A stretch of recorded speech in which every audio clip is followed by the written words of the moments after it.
하나님 아버지와 그리스도 예수 우리 주께로부터 은혜와 긍휼과 평강이 여러분 가정과 직장에 넘치기를 간절히 축원합니다.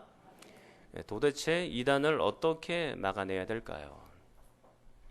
오늘날의 이단의 공격은 굉장히 거셉니다. 한국 땅에서는 특별히 더하죠.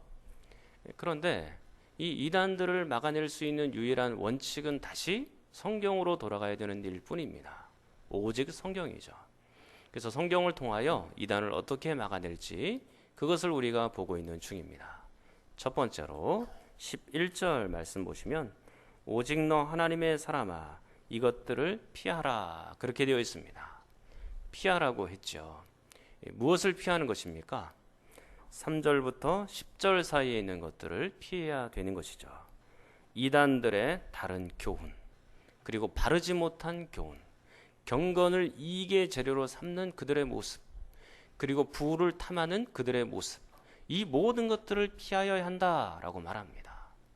이것을 좀 더 적극적으로 번역을 하면 도망하라 그렇게 번역할 수 있습니다. 그래서 이단들의 모든 악한 것들 가운데 있으면 멸망이고 파멸이 오기 때문에 그런 것들로부터 도망쳐서 우린 어디로 가야 됩니까? 그리스도의 품으로 가야 되는 것이죠. 그리고 나서 두 번째 이단을 어떻게 막아냅니까? 11절 끝부분에 보면 따르라 그렇게 되어 있습니다. 무엇을 따릅니까? 앞에 있는 명사들을 따르는 것이죠. 의와 경건과 믿음과 사랑과 인내와 온유, 이 6개의 명사를 따르라 그렇게 되어 있는 것입니다. 이것은 이단들과 정확하게 반대편에 있는 단어이고, 그리고 예수님께서 우리에게 삶으로 보여주셨던 그런 단어들입니다. 예수님께서 우리에게 종종 말씀하시고 제자들에게 이야기하실 때 나를 따라오너라 그 이야기를 하셨습니다. 제자들을 부를 때 하셨던 이야기죠.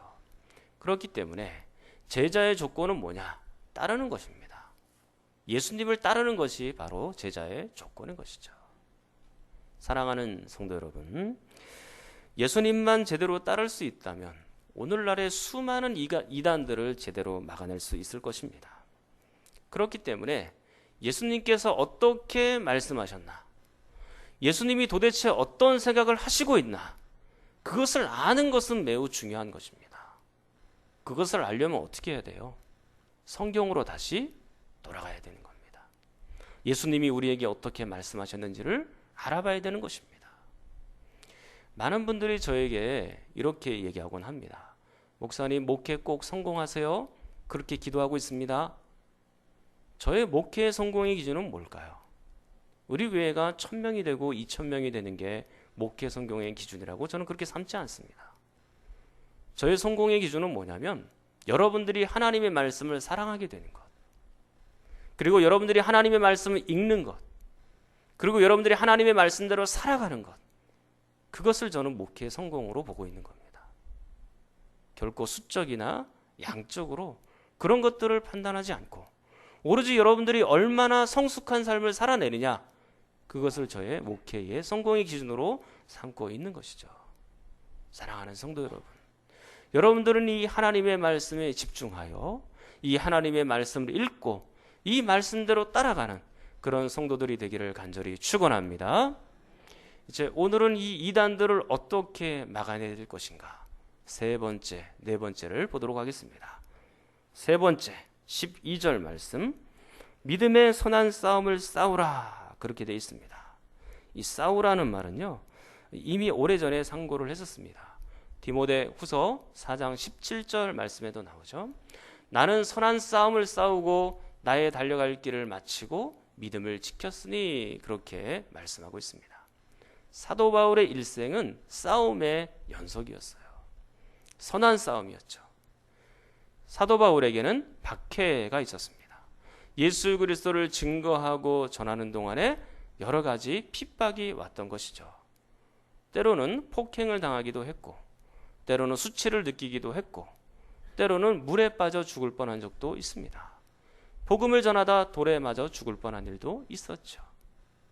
이 모든 일들이 다가오면 혹시 예수 그리스도를 잃어버리게 될까 봐 두려운 마음에 그것들과 맞서서 싸운 것입니다. 여러분, 고문이라는 것이 얼마나 힘든 거예요. 여러분들도 잘 알고 있지 않습니까? 뭐 고춧가루 고문이니 물고문이니 우리나라가 민주화 시절에 그런 고문을 얼마나 많이 받았습니까? 처음에 한두 번은 견딜 수 있죠. 그러나 그것이 계속해서 이루어지면 매우 두려운 겁니다. 사도 바울은 그 두려움과 맞서서 싸웠던 거죠. 그리고 바울은 자신의 건강과도 싸운 겁니다. 바울은 건강이 그렇게 좋지 않았어요. 근데 건강이 안 좋으면 마음도 좀 약해지잖아요. 그러니까 그것과도 싸운 겁니다. 그리고 결정적인 싸움이 있었는데 그것은 영적인 싸움이에요.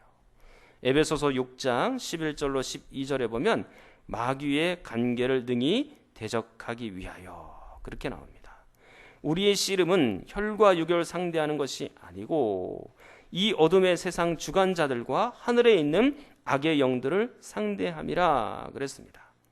그러니까 우리의 본질적인 싸움은 악한 사단, 악한 마귀와의 싸움이다라고 성경에 이야기하고 있는 것이죠.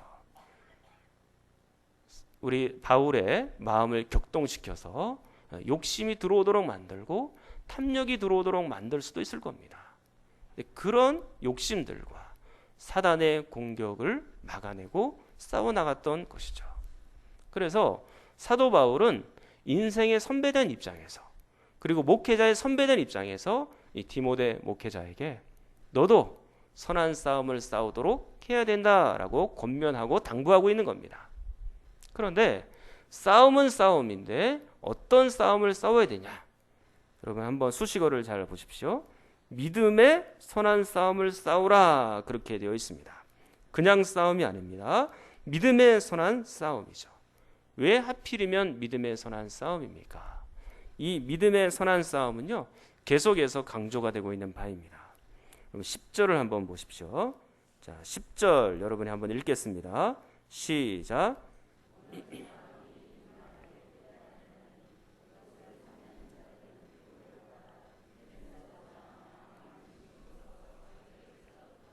믿음에서 떠나도록 하는 무언가가 있죠. 불을 탐하려는 마음, 그런 것들은 믿음에서 떠나게 하는 그런 마음이라고 그랬습니다. 자, 그리고 11절에 보면 오직 너 하나님의 사람아 이것들을 피하고 의와 경건과 믿음과 사랑과 인내와 온유를 따르라 그렇게 돼 있죠. 10절에도 믿음이 있고 11절에도 믿음이 있고 12절 들어와서도 믿음의 선한 싸움을 싸우라 그랬습니다. 그러니까 믿음이 지금 계속해서 강조가 되고 있는 것입니다. 믿음의 싸움을 싸워야 되는 것은 당연한 것이다. 우리에게 그렇게 말씀해 놓고 있는 것이죠. 그렇다면 믿음의 선한 싸움을 싸우라 이 말씀 속에서 두 가지 의미를 잠깐 생각해 보겠습니다. 첫 번째 의미는 뭐냐면 믿음을 잃게 만드는 그 무엇과도 싸우라는 것입니다. 믿음을 잃게 만드는 것과 싸우라 그 얘기입니다. 문맥에 따르면 부를 탐하는 것이 욕심을 탐하는 것이 믿음에서 떠나게 만든다 그러지 않습니까? 그러니까 그것들과 싸우는 것이죠. 믿음을 흔들리게 하는 것들과 싸워야 된다는 얘기입니다. 바울 같은 경우에는 복음을 전하다가 박해가 있었고 건강에 상함이 있었고 영적인 싸움이 있었잖아요. 믿음을 잃게 만드는 그 모든 조건과 상황과도 싸우도록 그렇게 지금 권면하고 말하고 있는 것입니다. 사랑하는 성도 여러분, 그 무엇이 되었든지 여러분들의 믿음을 흔들리게 만들고 또 여러분들의 믿음이 떨어지게 만들고 잃어버리게 만드는 그 모든 악한 것들과 여러분들은 싸워나가야 되는 것입니다. 무엇을 가지고 싸워야 되는 겁니까? 우리에게 무기가 있어야 돼요. 싸움의 무기가 있어야 되는데 여러 가지 무기를 볼 수 있지만 디모데전서에서 한 가지만 보도록 하겠습니다. 디모데전서 1장 18절로 한번 가서 봅니다. 디모데전서 1장 18절입니다. 디모데전서 1장 18절. 자, 18절 말씀 여러분이 한번 읽겠습니다. 시작.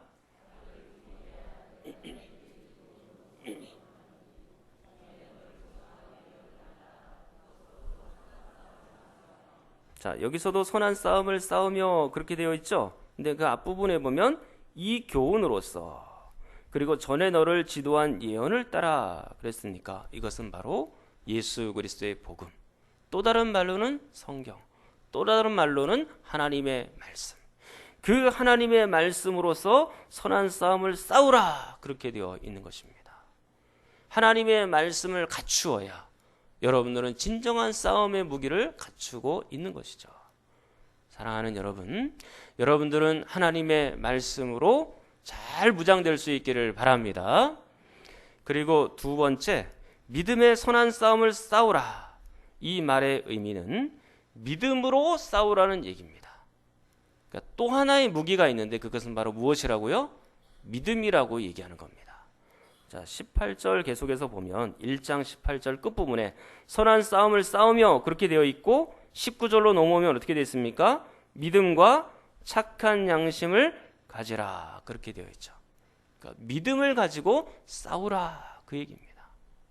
이 믿음은 어떤 믿음인가요? 우리 자신에 대한 확신입니까? 나에 대한 의지입니까? 그게 아니죠. 바로 예수 그리스도께 대한 믿음이죠. 예수 그리스도를 믿는 믿음으로 싸우라는 것입니다. 우리 힘으로 사단과 견디어 싸울 수 있나요? 불가능해요. 그러나 예수 그리스도를 믿는 믿음으로 싸우면 우리에게 승리가 보장되어 있는 것입니다. 예수 그리스도의 이름을 가지고, 그리고 예수 그리스도를 믿음으로 싸우라는 것이죠. 사랑하는 성도 여러분, 오늘날 이 싸움은 매우 맹렬한 것입니다. 사단은 어떻게든 우리를 믿음에서 떨어뜨리려고, 어떻게든 우리를 유혹하여 넘어뜨리려고 오늘도 계속해서 활동하고 있습니다.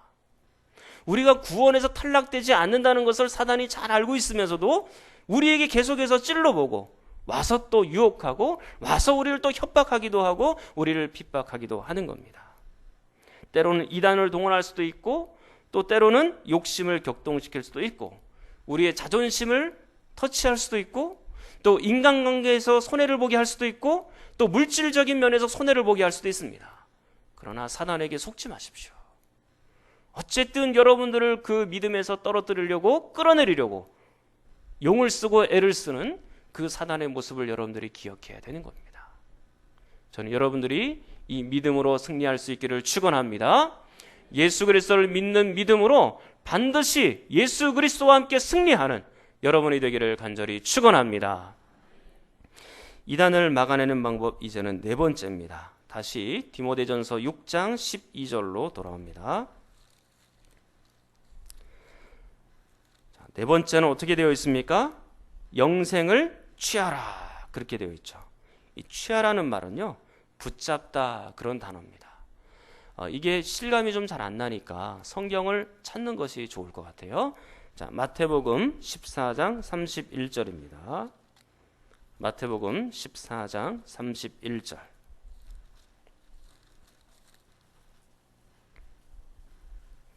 마태복음 14장 31절입니다. 자, 후에 디모데전서로 다시 오니까 거기를 접어두시고 마태복음 14장 31절로 한번 가서 보십시오. 신약성경 맨 앞에 있는 성경입니다. 마태복음 14장 31절. 찾으셨으면 여러분이 한번 또 읽겠습니다. 31절 시작.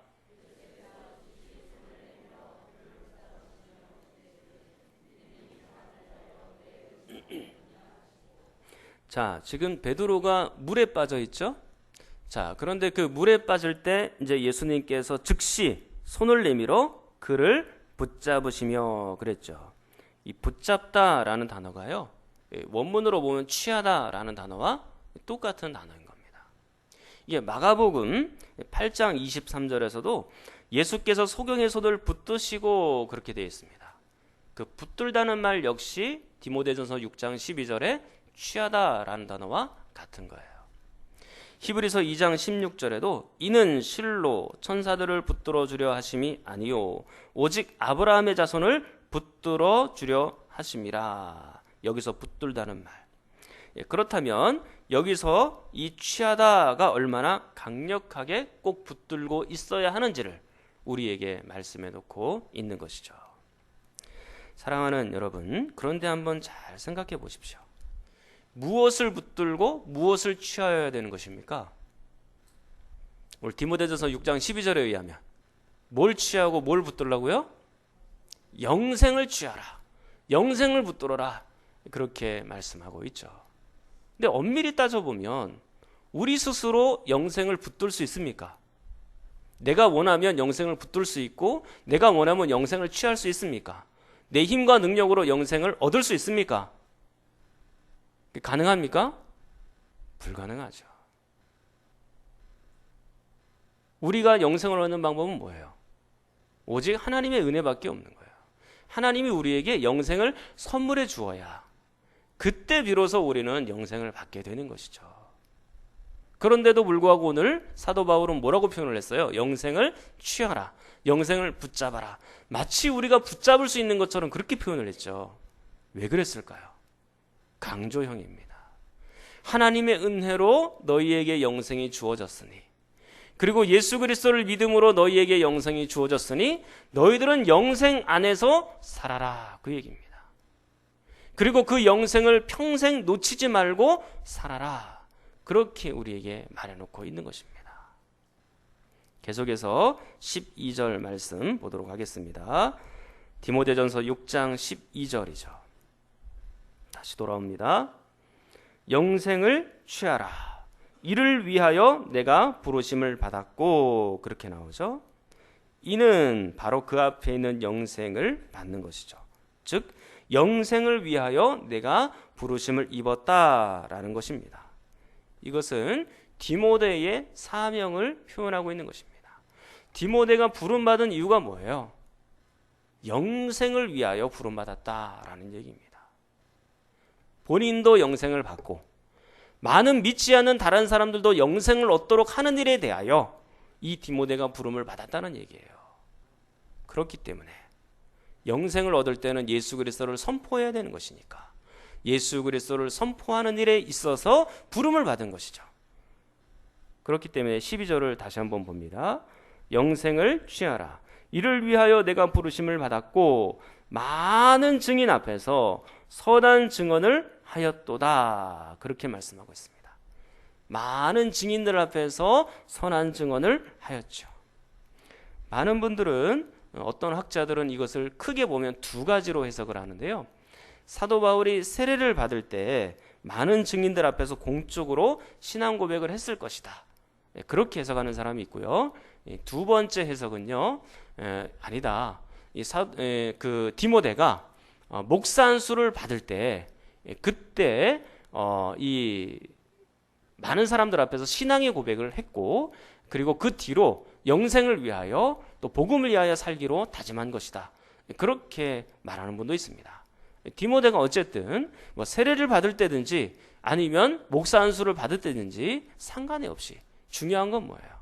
신앙 고백이 중요한 것이고 영생을 위하여 선포되는 사람이 되었다라는 점이 훨씬 더 중요한 것입니다. 디모데는 이렇게 영생을 선포하는 사람, 그리고 예수님을 선포하는 사람, 그런 사람으로 부름을 받은 것이죠. 그것의 한 모델로서, 모범으로서 예수님을 보여주고 있는데 13절에 우리에게 이렇게 말을 합니다. 자, 13절 말씀. 자, 13절 여러분이 한번 읽겠습니다. 시작.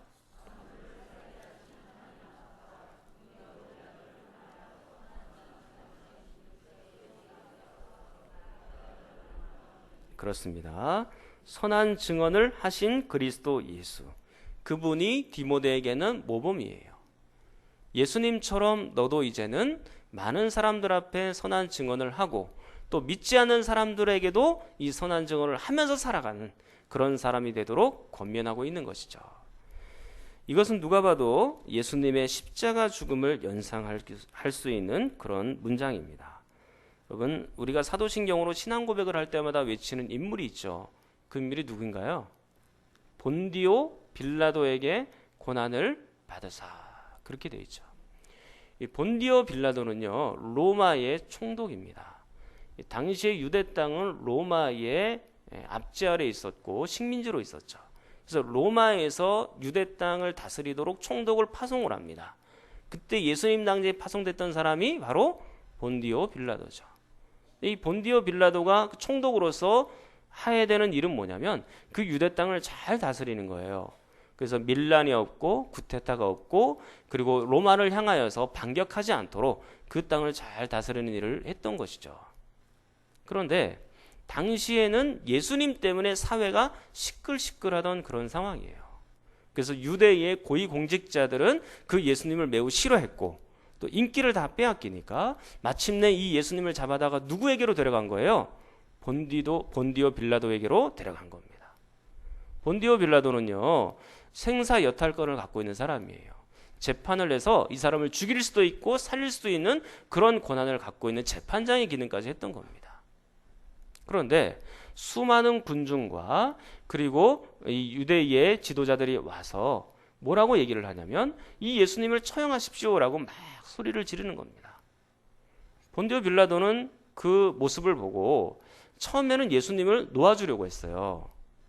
이 본인의 생각에 예수님이 큰 죄를 지은 것이 아니고 그냥 몇 대 쳐서 밖으로 방면하면 되겠구나, 그런 생각을 갖고 있었던 겁니다.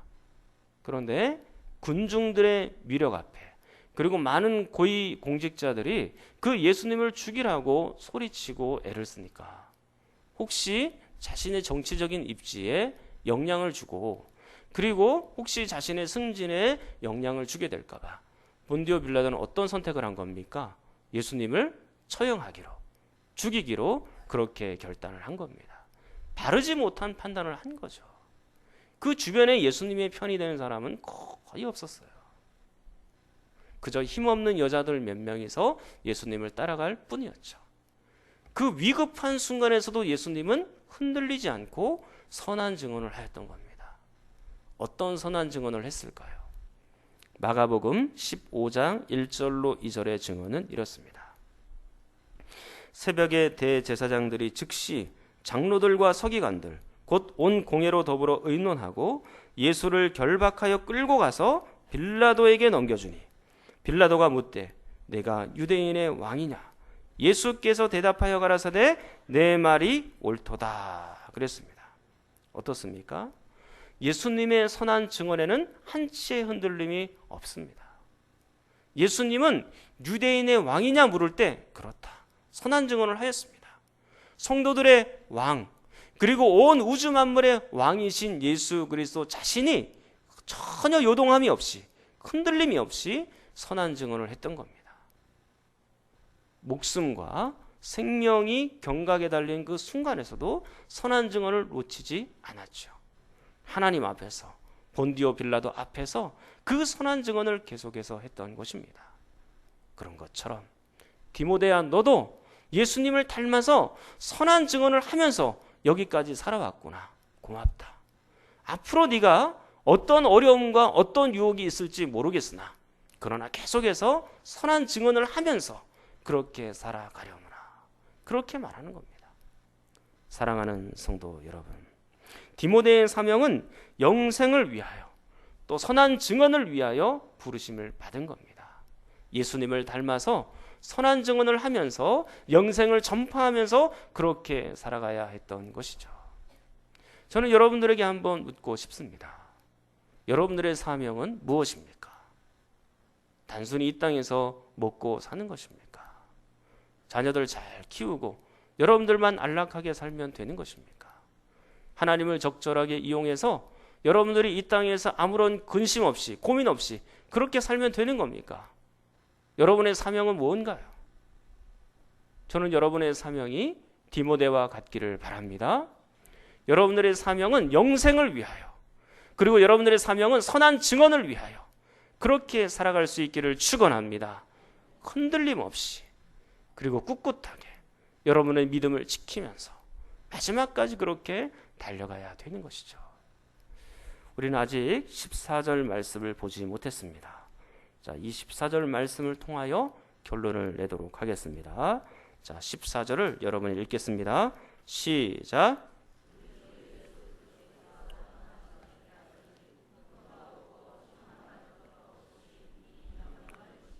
아멘.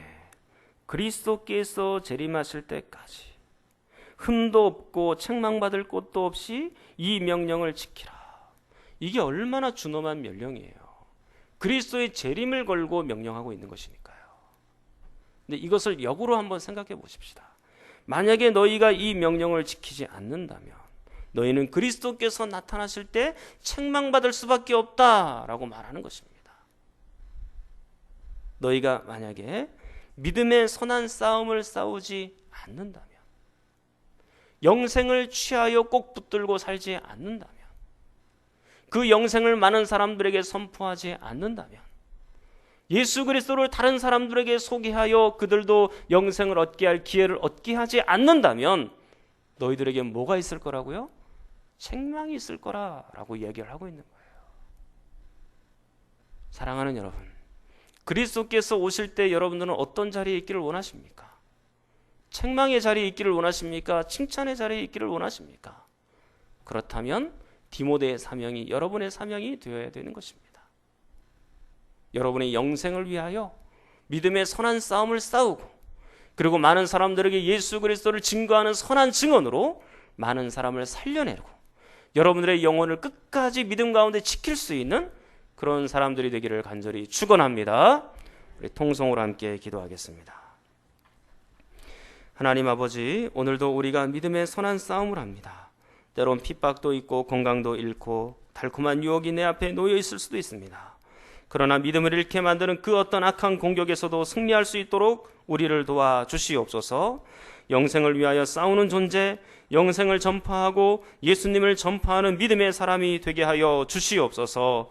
우리 성경 장로님, 아직 골수 검사 결과 나오지 않았지만 계속해서 건강한 모습으로 우리와 다시 만나도록, 또한 다른 환우들을 위해서도 함께 기도합니다.